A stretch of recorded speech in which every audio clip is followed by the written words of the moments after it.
Le baccalauréat version 2019 est la première épreuve, comme toujours, la philosophie. C'était lundi matin pour des dizaines de milliers d'élèves de terminale pour débriefer et tenter de comprendre ensemble ces sujets. Et nous sommes avec une enseignante de philosophie de la métropole lilloise, Saïda Bassen. Bonjour. Bonjour. Merci d'avoir répondu à notre invitation pour, je le disais, essayer de comprendre ensemble ces sujets. D'abord, quand vous avez pu les découvrir ce matin, aux alentours de 9h, 9h30, Oui. qu'est-ce que vous en avez pensé? Ce sont de bons sujets? Des sujets assez classiques. Pour cette année, la réflexion qu'on propose dans les différentes séries de bac, S, ES, L, pour les séries générales, Oui. on a des thèmes très classiques. Oui, oui. Le travail, l'art, la morale, le temps. Mhm. Voilà, c'est rien de... C'est des notions qui sont au programme et que Oui. tous les lycéens de France ont l'occasion de traiter avec leurs professeurs durant l'année. Donc chacun a les outils pour pouvoir répondre le plus justement possible aux questions qui leur sont Vous les posées. attendez aussi, ces sujets, avec un peu Oui, d'impatience, aussi d'excitation, puisque vous avez l'impatience, oui. travaillé toute l'année. Oui, Donc, pour voir un peu sur quoi nos élèves vont bûcher ce matin, sur quoi ils vont avoir à réfléchir. On leur souhaite qu'ils s'en sortent au mieux. alors, pour essayer de comprendre du coup ces sujets, on va en prendre quelques-uns, on va pas Oui. tous les faire. Mais déjà, pour la série littéraire, là où effectivement le coefficient est le plus important en philosophie, le deuxième sujet, Mhm. à quoi bon expliquer une œuvre d'art? Qu'est-ce que vous pouvez nous donner comme clé pour bien analyser ce sujet? Alors, un sujet sur lequel les élèves ont à réfléchir sur la nécessité ou non d'expliquer une œuvre d'art.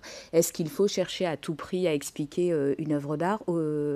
Derrière cette question, il y a la question du sens de l'œuvre, nécessairement, à savoir quand on a affaire à une œuvre d'art, une peinture, la littérature, une photographie, la musique, est-ce qu'on a la nécessité de devoir expliquer l'œuvre d'art?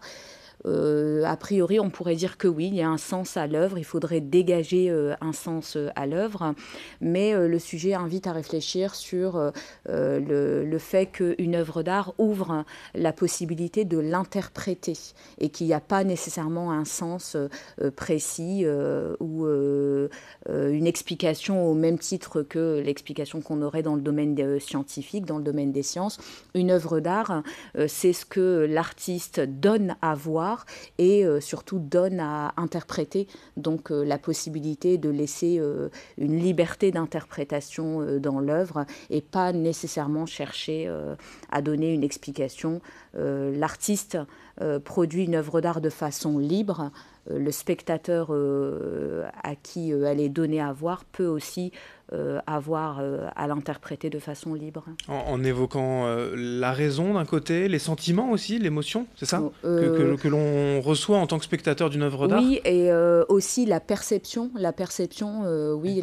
sensible, la perception intelligible, les deux à la fois, intelligible et sensible d'une œuvre d'art, nous invite à réfléchir sur l'œuvre, à la percevoir et à laisser place, oui, à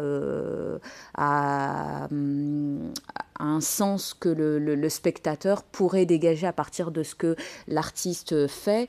La question aussi, c'est est-ce que l'artiste, lorsqu'il réalise son œuvre, est dans un processus d'explication, un processus de sens précis, ou lui-même est-il surpris par son œuvre en train de naître, qui donc impliquerait pas une explication scientifique, mais libre. Alors, autre sujet dans la série économique et sociale, en ES, on avait la morale est-elle la meilleure des politiques, mais on va parler du travail. Oui. Le travail divise-t-il les hommes? Là encore, oui mais? Oui, exactement. Il y a toujours une réflexion. On pourrait considérer d'abord le facteur intégration. Le travail serait un facteur d'intégration, serait le domaine des échanges. Donc il y a une réflexion sur la notion d'échange dans le cadre de ce sujet. Donc c'est un facteur d'intégration, un facteur qui permet les échanges économiques, les échanges professionnels, les échanges sociaux, les échanges dans la cité, dans la société.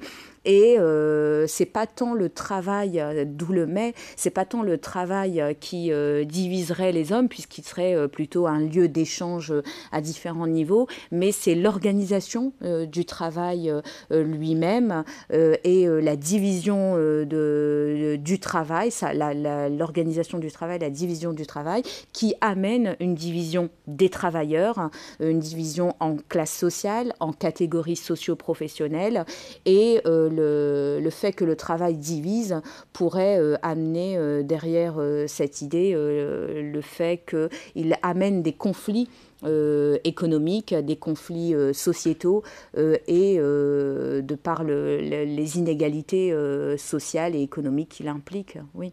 Voilà pour la série économique et sociale. Dernier thème que l'on va voir ensemble, Saïda Bassène. En série scientifique, le premier sujet, la pluralité des cultures fait-elle obstacle à l'unité du genre humain? Alors, un beau sujet. Vous avez ici dans le sujet le concept d'obstacle. Il ne faut pas passer à côté dans la mesure où il y a une opposition sous-entendue dans le sujet, une opposition entre la pluralité, la diversité des cultures et la possibilité d'entrevoir une unité du genre humain, à savoir donc est-ce que cette pluralité, cette diversité des cultures est ce qui remet en question la possibilité de s'unir, la possibilité d'avoir une unité dans la cité, une unité parmi les hommes. A priori, une fois de plus, on pourrait dire que la diversité des cultures, la pluralité des cultures, amenant elle-même les conflits entre les hommes ou les difficultés à s'entendre, à se faire comprendre des autres, parce que la culture, c'est la langue, c'est l'histoire, ce sont les arts, ce sont les pratiques, les religions, pourraient remettre en question la possibilité d'une unité entre les hommes, la possibilité d'échange entre les hommes et d'une entente entre les hommes. Le sujet amène à réfléchir sur la possibilité d'une compatibilité entre diversité des cultures et unité du genre humain.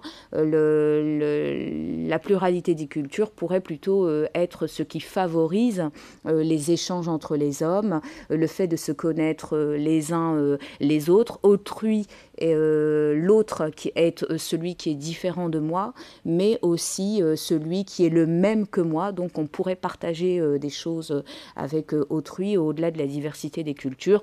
Réflexion sur le genre humain, sur la nature humaine, sur des droits universels tels qu'ils sont dans la Déclaration universelle des droits de l'homme, et la possibilité de les penser, de les concilier avec la diversité des hommes. Voilà, en tout cas, de belles réflexions à mener, effectivement, pour ces étudiants de terminale, donc en ce lundi. Quelques sujets que l'on a essayé d'étudier ensemble rapidement. Merci Saïda Bassène, prof de philo, d'être venue aujourd'hui nous éclairer sur ces thèmes. Merci à vous de nous avoir suivis. D'autres infos dans un instant.